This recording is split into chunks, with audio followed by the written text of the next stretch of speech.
What's up, Dean? Say Performance. We're at the shop and working on the GTO. So, fell behind on the video. The video you saw yesterday was actually the day before yesterday. Yesterday, I knocked it out. And yes, that is the AC condenser stood up. I do not want to decharge the system and have to recharge the system, so that is what I did. The big line's rubber. That one bends pretty easy. It's good. But yesterday, I got the whole thing torn down. Pro charger's off on the floor, the brackets, the crank pulley, which we have to look at that. Cam is out, new cam is in, cylinder heads are on the table, and all the new lifters are in, the new buckets. This is all the old. Look at how freaking clean. Every push rod looks like it is brand new out of the factory. The buckets even. Like, I didn't have to change the buckets on this car. I always change these buckets because they get brittle or they get worn out. But, like, you have to force these lifters in. And the bucket is tight in the box, like, even. Like, the box isn't perfect size, so it's crazy to me that how new this is. Like, 5,600 miles. There's not any oil staining on either valve cover, on any of the rocker arms. Nothing. This thing is super, super clean. We did find out the crank is pinned. I can't show you now because oh yeah, I can. Bolt's not in. The crank is pinned. So that's good. I didn't have to do that, which is not a big deal. And I have a kit. I don't know. I think I threw it back in the cabinet. But so I got this head all done. I got the new Tick dual springs on it. The seats, the valve seals, everything done on this one. I just finished getting it torqued. I got my little ARP paper. So it gives you all the torque sequence and all that good crap, because you got a 3 torque on the big one and 1 on the small ones. So I'm gonna throw the push rods in, throw the rocker arms on, throw the valve cover on this side. This side's done. It'll give me more room on the table. Get these springs changed out. There's all the old stuff. I put the new cam retainer plate. Just because, but I mean, usually when you pop these off, that little seal, you can't see it. It's so flat. This one is actually raised because it is so new, and it literally fell off. This wasn't one that normally they get like kind of stuck to the block and you have to kind of bang them, but this one's a good one. I'm actually probably going to keep this as kind of a spare just in case I need one. Yeah, I mean, it's going good. Yesterday was an absolute shit show with the phone. Let me give you a little insight to buy new cars. And I know people have really good experiences and some people have really bad experiences. We are one of those people that had really bad experience. We bought a brand new Cadillac CT4. Second she leaves the dealership, it has a service driver assist. I don't know what the hell that is. My shit ain't got no service driver assist or driver assist, whatever it is. So dealership promises. They fall through. Took me almost 8 months. And that's not consistent, mind you.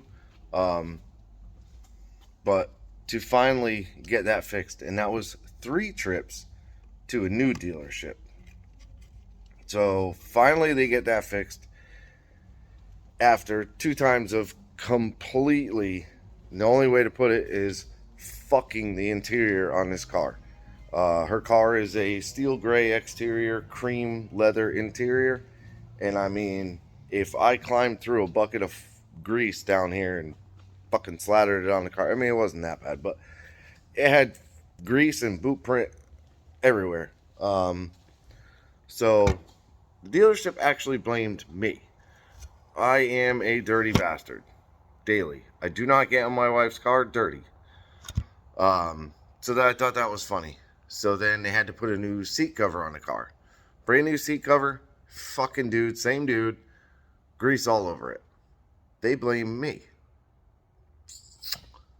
when I picked the car up. Cool. Whatever. Good thing is I take pictures.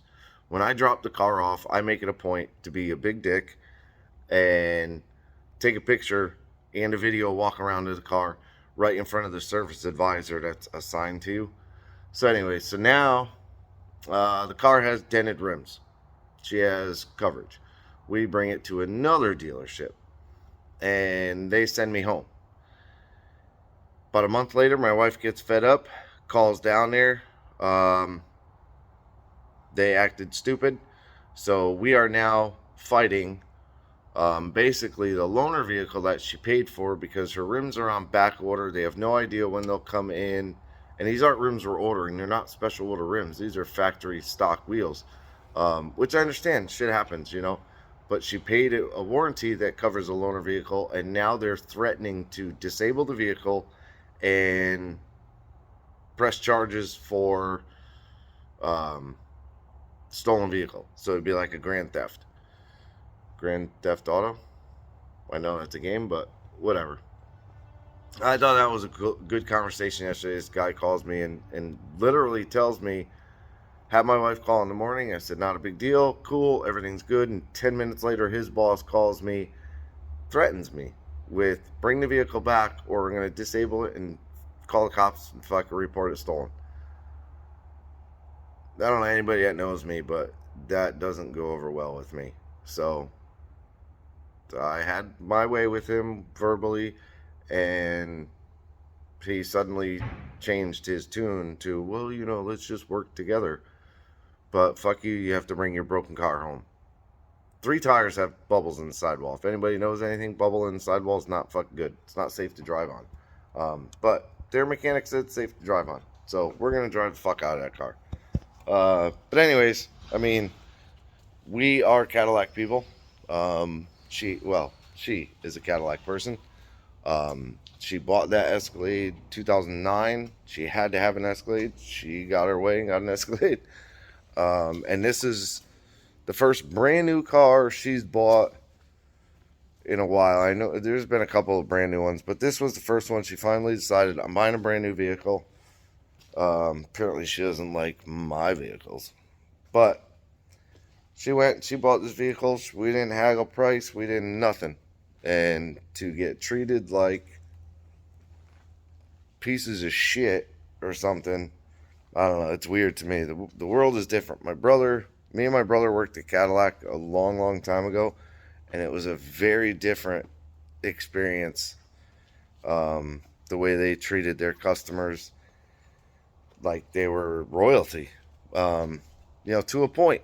There's always a point that too much is too much, but for the most part, they treated every customer like they were royalty. And those customers were dead loyal to that dealership.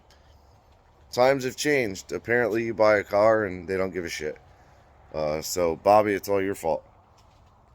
But anyways, so enough of me whining. Yeah, like I said, throw the push rods, rockers, valve cover. I'll knock that head out, get it back on, and I will start getting everything back together. We'll see where we're at in a couple hours. All right, so I messed up and worked through, and then kind of came home before I ended off the video, but I wanted to get it done, post it tonight. See me? See, that's me right there. So basically ended up cars all back together and fired it off.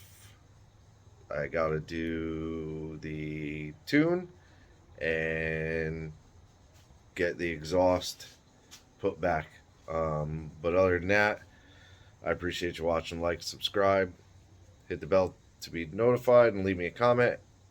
Watch the first startup with the new injectors, the new cam right now.